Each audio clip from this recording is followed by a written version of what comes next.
Most people never think about industrial chemistry. They don't think about the chemicals manufactured in the factories outside town. They don't think about what is stored inside warehouses. They don't think about rail cars carrying hazardous materials through their communities in the middle of the night. They don't think about pipelines beneath their feet, tank trucks on the interstate, chemical barges moving quietly down the river, or industrial waste waiting to be transported somewhere else. Why would they? For the overwhelming majority of people, those systems work exactly as designed. The chemistry stays where it belongs, contained, invisible, out of sight. Until one day, containment fails. A warehouse catches fire, a train derails, a chemical plant explodes, a pipeline ruptures, a storage tank leaks. A flood carries contamination beyond the fence line. And suddenly, something that existed quietly inside an industrial process becomes part of an entire community. The question is no longer what was inside. The question becomes what escaped. This is Killer Chemistry, a true crime science podcast exploring how military science developed for the bomb ended up contaminating the entire world. With your host, Callie Lyons, an author and investigative journalist who began covering this story more than 20 years ago. Today, a massive industrial warehouse fire in Parkersburg, West Virginia, is sending a towering smoke plume across many counties. Residents have been told to shelter in place. Questions began immediately. What's burning? What's in the smoke? Is it dangerous? The honest answer is surprisingly simple. We don't know. That answer makes people uncomfortable. It shouldn't. It should make us cautious. If history has taught us anything, it's this. The first few hours of an environmental disaster are almost always the period when we know the least. Unfortunately, that's also when exposure is most likely to occur. Science doesn't produce certainty in the middle of an emergency. It produces evidence. And that takes time. Right now, firefighters have exactly one job: save lives, protect neighboring structures, and contain the fire. That is exactly what they should be doing. Only after the fire is extinguished does another investigation begin. What burned?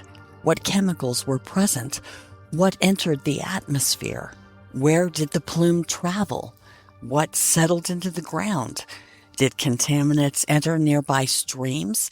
Did rainfall redistribute airborne particles? How long should monitoring continue? Those questions aren't answered with press conferences. They're answered with science.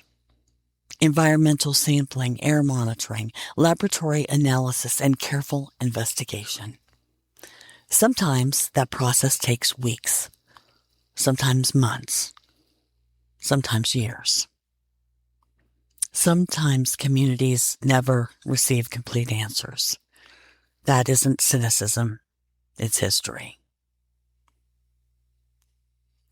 As I researched today's fire, I reviewed a consent order issued by the West Virginia Department of Environmental Protection involving the same company and a different Wood County facility.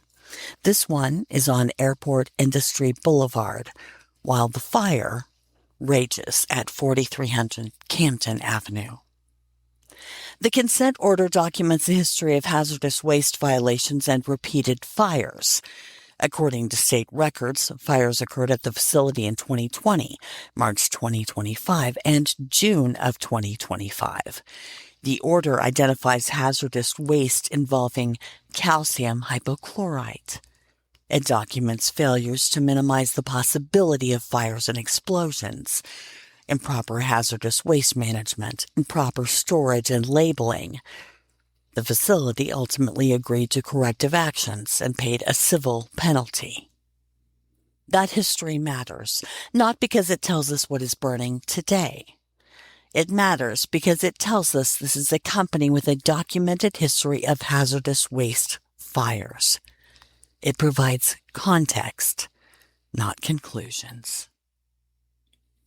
Many longtime residents remember the devastating industrial fire that occurred in this same neighborhood in 2017. That fire burned for weeks.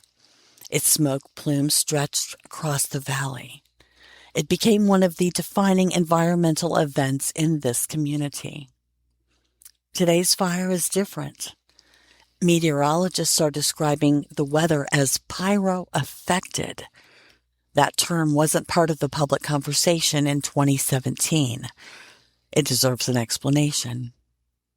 A fire of sufficient size generates enormous heat. That heat forces air upward, along with smoke, ash, moisture, and combustion products. When enough heat enters the atmosphere, the fire itself can begin influencing cloud formation and localized weather. In effect, the fire begins interacting with the atmosphere. The smoke is no longer simply drifting, it's becoming part of the weather. That matters because weather determines where contaminants travel, where they settle, whether rain returns airborne particles to the ground, how communities may ultimately be affected. We still don't know what is contained within today's plume, but we do know the plume has become large enough to interact with atmospheric processes. That alone warrants caution. One of the greatest misconceptions about environmental disasters is that they only threaten communities built around heavy industry. They don't. Many communities have no factories at all. What they do have is a railroad, an interstate highway, a pipeline, a river, a warehouse district. Those transportation systems move enormous quantities of industrial chemicals every single day. Most of us cross railroad tracks without the slightest idea of what is rolling through town. Most of us drive beside tanker trucks without knowing what's inside. We assume someone else knows. Sometimes they do. Sometimes they don't. We saw this in East Palestine. A train derailment became an environmental disaster affecting air, water, soil, wildlife, businesses, and public trust. The chemistry changed. The lesson did not. This is why killer chemistry exists. For more than 20 years, I've investigated contamination that people never knew existed until it entered their drinking water, their farms, their blood, their communities. PFAS, or forever chemicals, is one chapter. Today's fire is another. The chemistry is different, the lesson is the same. Environmental disasters don't begin when contamination is discovered. They begin the moment containment fails. We simply recognize them later. Here's a bit of practical magic, so you can protect yourself when the chemistry is unknown. One of the most difficult aspects of an industrial accident is uncertainty. When you don't know exactly what has been released, you also don't know exactly how to protect yourself. That doesn't mean you're powerless. It means you make the best decisions possible with the information you have. Here are practical steps anyone can take. Understand uncertainty.